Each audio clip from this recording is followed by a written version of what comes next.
Hello guys, I am back with another review. We are in 2025 guys, so compliment to the new year, and I hope we will have good content being posted in this channel.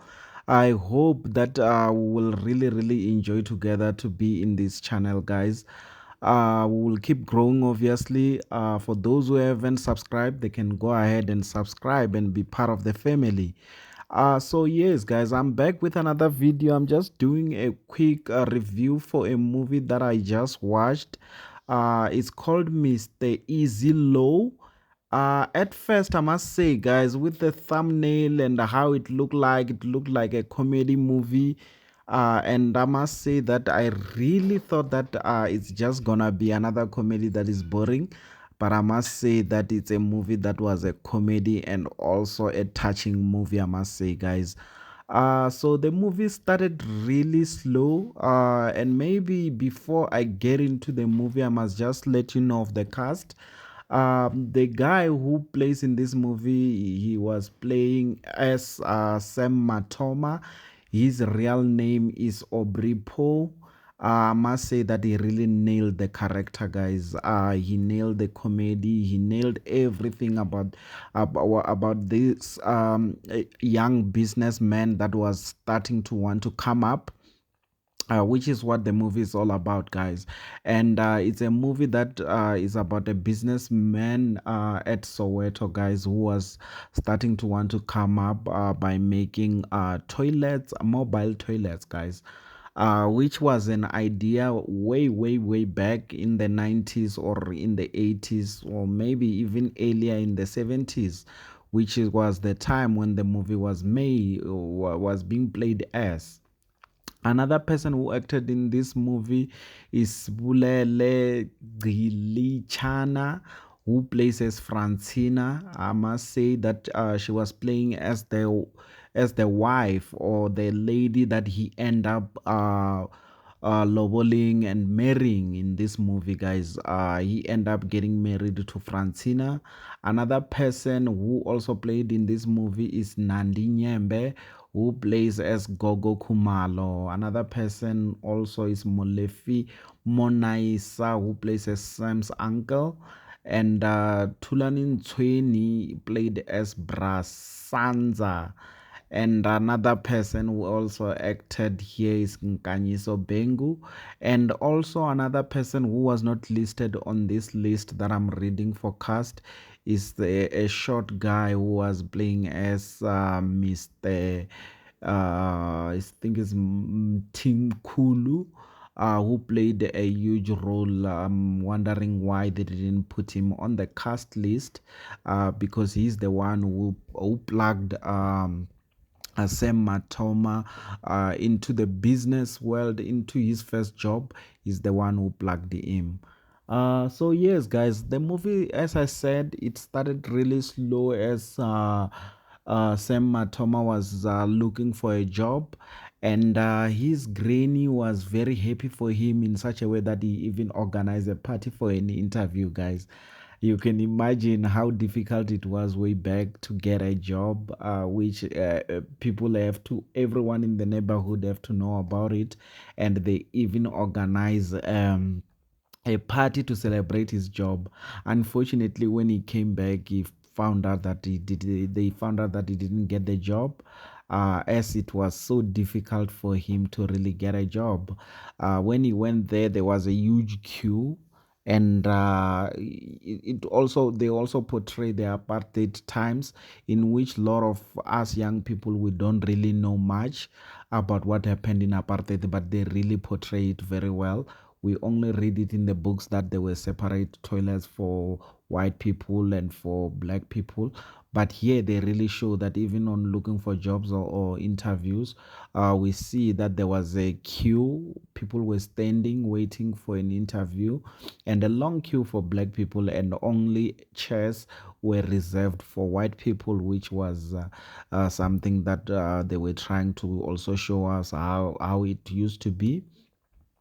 And also other things like in the boards you can simply see the segregation, that people were really segregated back then, guys.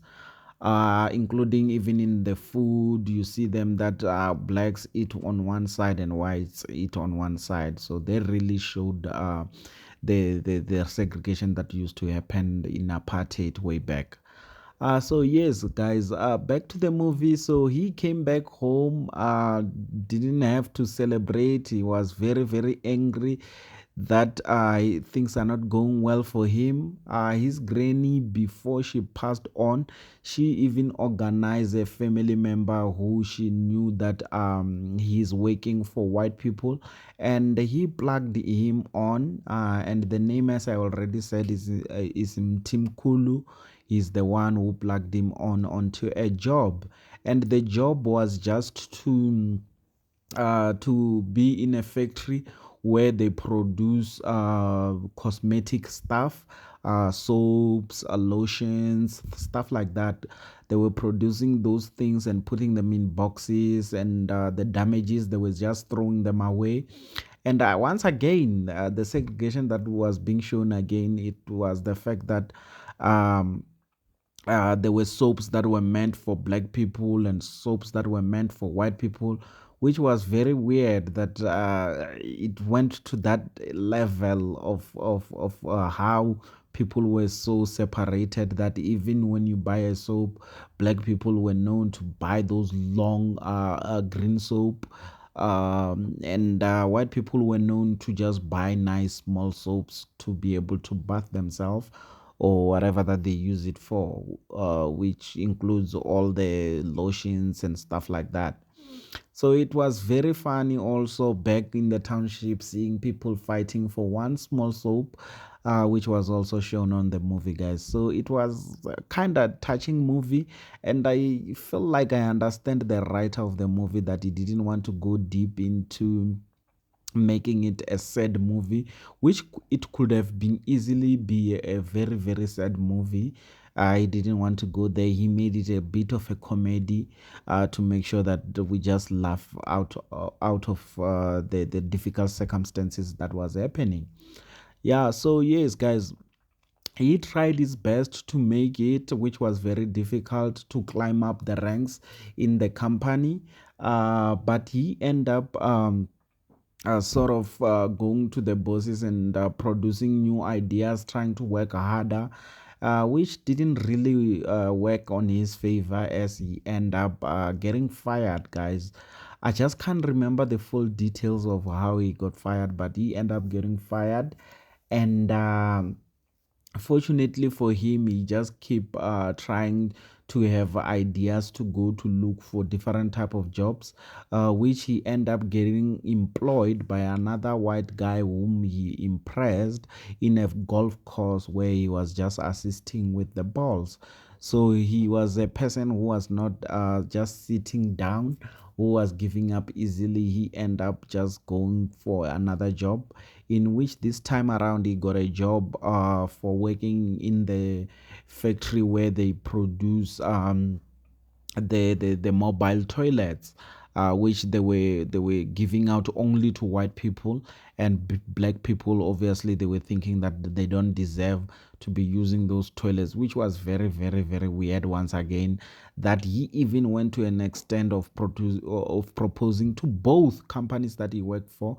He produced to he suggests that why don't you let me go and sell also to black people, which all the bosses they were refusing for both cases. He went and begged his boss for one mobile toilet just for the funeral of his granny as she passed away. And he begged very hard that he even kneel in the ground as the boss was refusing, but he ended up allowing him to go to use the one mobile toilet, in which in the township it was a very big surprise that there is such a mobile toilet, and people were really stunned and they were willing to even pay for it, to have those mobile toilets. So that I think that gave him an idea that he can really make a lot of money if he can just sell those mobile toilets or really hire them. I think that he thought that yes, indeed, he's gonna really make a lot of money out of it.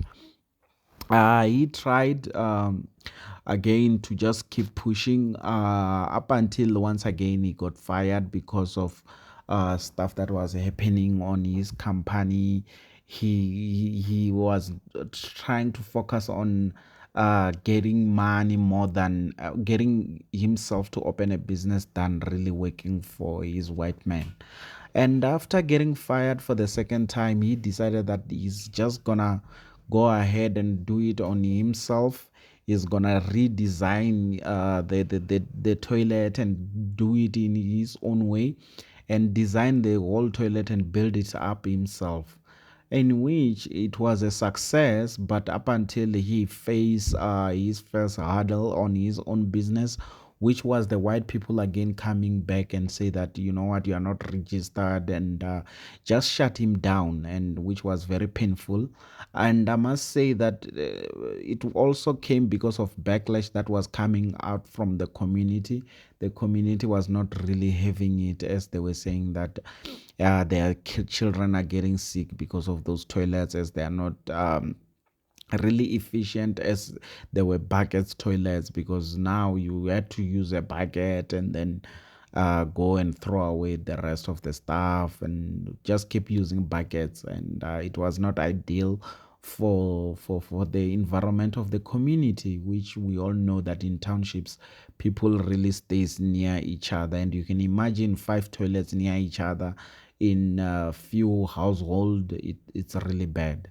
So at the end of the day, it destroyed his business, and he gave up. He went AWOL on trying to just be drinking and no longer focusing on the business. It went to an extent that even the wife Francina ended up just giving up on him, even though she was the one who was his anchor, who used to push him on and urge him to do the business. But she ended up giving up on him, guys, and went home. And that alone ended up hitting him on the head that, you know what, I cannot give up.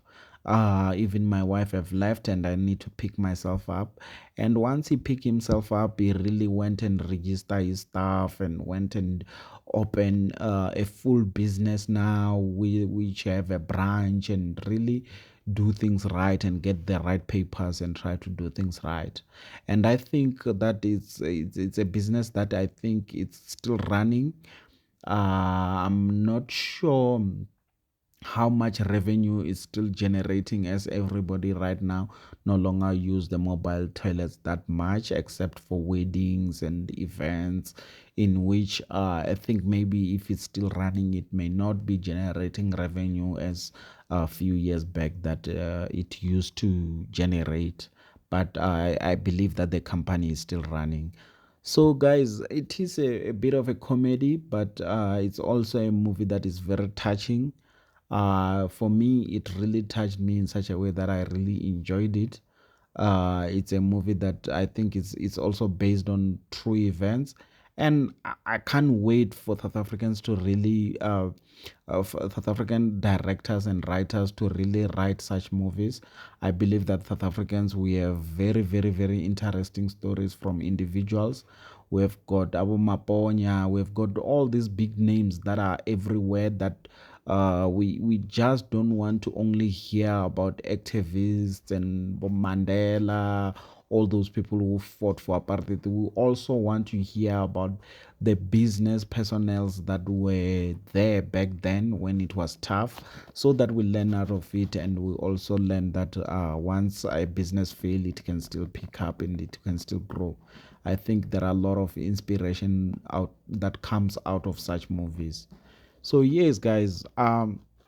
As I said, I really enjoyed the movie, and for rating, I'll rate it a 7.